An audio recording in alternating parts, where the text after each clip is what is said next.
Este nosso trabalho é sobre a adição ao jogo. Pretendemos informar as pessoas sobre os comportamentos aditivos em relação ao jogo. Neste trabalho, iremos falar com o neuropsicólogo do IAJ, Instituto de Apoio ao Jogador. Também tivemos a oportunidade de falar com o apostador ilegal do placar. Ao longo do trabalho descobrimos características semelhantes na adição ao jogo. Esperamos que este trabalho sirva para alertar tanto os jovens como os familiares para os indícios comportamentais.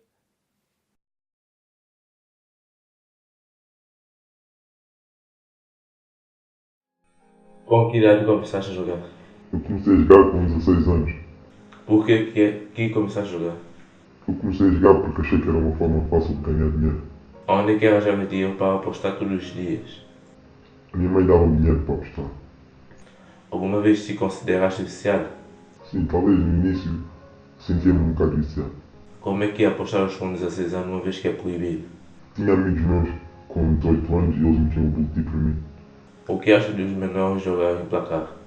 Acho mal porque com essa idade não se devem meterem nesses vícios, nesses tipos de apostas. Apostavas grande quantidade de dinheiro?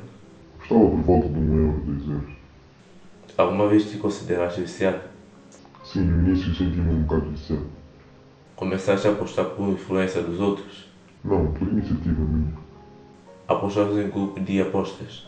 Sim, com amigos meus, trocávamos ideias e apostávamos. Reconheces alguém da tua idade que esteja viciado? Sim, tenho amigos meus que ainda estão um bocado viciados. Apostavas em outras coisas que não seja placar? Não, apostava mesmo só no placar. Ainda apostas? Sim, mas agora com menos frequência, só aposto mesmo fins de semana, onde tem mais jogos.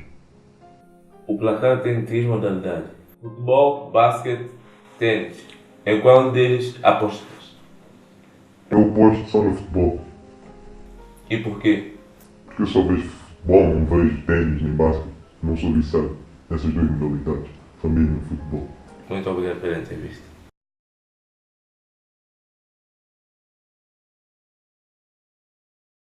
O que é que acha de haver cada vez mais jovens viciados em jogos online?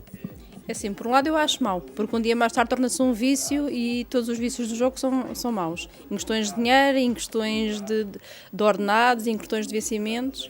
Eu penso, na minha opinião, é esta. O que é que acha que pode ser feito para resolver o problema ou ajudar os jovens? Talvez porem só a partir de uma certa idade, ou então porem um código ou bloquearem, neste caso, o computador. Na sua opinião, qual é o papel que os pais têm neste problema? É assim, por vezes os pais não têm papel nenhum, porque muitas das vezes os pais não sabem do acontecido, não é? Só passando algum tempo é que têm conhecimento, mas eu acho que os pais não têm culpa. O que é que acha de haver cada vez mais jovens viciados em jogos online? Eu não acho muito bem, porque eles opõem-se nesses jogos online, quer dizer, prendem-se mais aos computadores e não querem saber das atividades escolares. O que é que acha que pode ser feito para resolver o problema ou ajudar os jovens?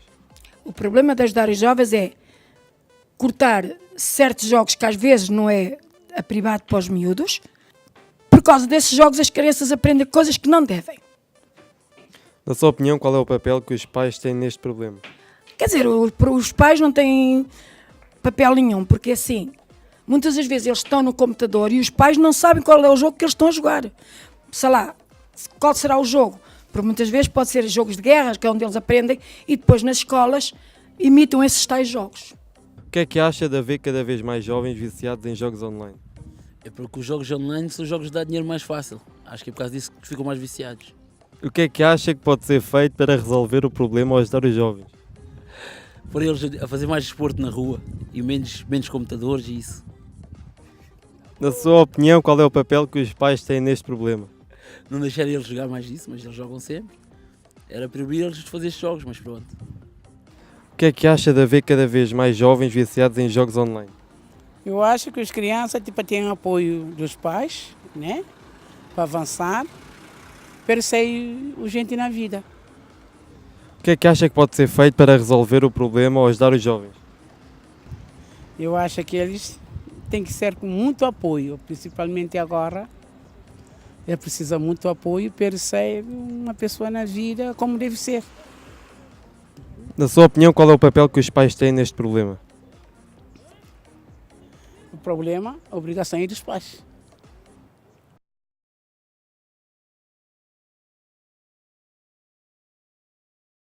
O que é Instituto de Apoio ao Jogador e quais são os seus objetivos? O Instituto de Apoio ao Jogador foi criado há alguns anos, desde 2009, por uma equipa de técnicos que de alguma forma já estava ligada às dependências. Estes técnicos já tinham alguma experiência no ramo também do jogo, no ramo de dependências de substâncias, e perceberam que de alguma maneira poderia haver aqui uma lacuna na sociedade. Havia pouca resposta em relação a pessoas que tinham problemas só de videojogos ou então problemas de dinheiro, porque jogavam no casino, ou porque jogavam apostas desportivas, online, offline, etc. O que é a adição aos jogos? A adição aos jogos, podemos dizer que está incluída num tipo de dependências muito específicos, são as dependências comportamentais. Existem vários tipos, os mais conhecidos são as dependências de substâncias, de drogas, e existem também dependências de pessoas, a chamada codependência, e existem as dependências comportamentais, onde podemos ter dependência de exercício físico, dependência de compras, dependência de videojogos ou dependência de jogos a dinheiro. Como é que apoia os jogadores para estes deixarem de ficar viciados? O Instituto de Apoio ao Jogador trabalha maioritariamente com dois grandes problemas. São os problemas dos videojogos e os problemas das apostas a dinheiro. Em relação a apostas a dinheiro, nós muitas vezes damos algumas direções que a pessoa pode seguir numa primeira instância para que ela possa lidar muito melhor com este problema.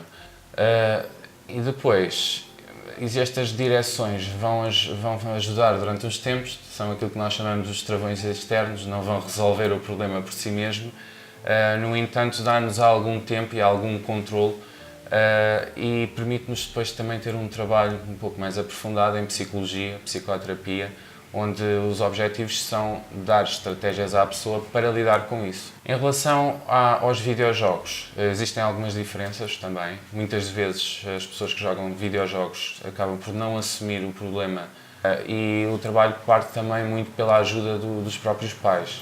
Normalmente são pessoas mais novas, ao contrário de apostas a dinheiro, que a média anda nos 30 anos, nos videojogos a média anda nos 20 e a maioria das pessoas vive ainda com os pais. Quando nós perguntamos que outros interesses é que têm, muitas vezes os jovens dizem-nos que não tenho mais interesses, eu só gosto de jogar videojogos. Aqui o ideal é inverter um bocadinho este efeito e começarmos também à procura de outras coisas que os jovens gostem de fazer. Porquê que há pessoas com o mesmo tipo de comportamento, mas umas ficam viciadas e outras não? Nós sabemos que para haver uma dependência de jogos existe uma série de coisas que deve acontecer. Portanto, é preciso que haja um contexto para que as pessoas possam jogar, que exista um jogo já. Depois, existem também os fatores de personalidade. Portanto, a dependência dos videojogos é um bocadinho quando nós temos todos os ingredientes, sejam fatores situacionais, ambientais, de personalidade, genéticos, que de alguma forma contribuem toda para o mesmo, então aí a pessoa terá um maior risco de desenvolver uma dependência de jogos. Sabemos que o IAJ tem uma linha telefónica de apoio. Há muitas pessoas a ligar para esta linha e o que pretende? Existem algumas pessoas que ligam para esta linha. Muitas das vezes nem são os próprios jogadores, são os familiares deles.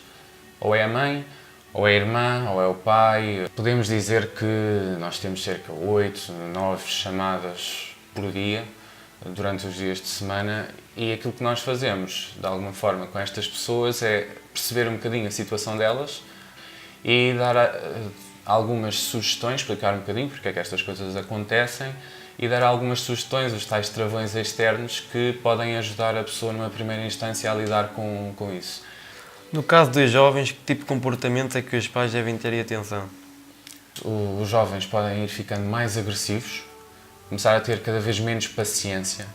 A quantidade de tempo que eles estão com outras pessoas vai sendo cada vez mais diminuta, porque eles vão ficando cada vez melhores sozinhos e não a conversar, não em companhia, nem com amigos, nem com os pais, etc.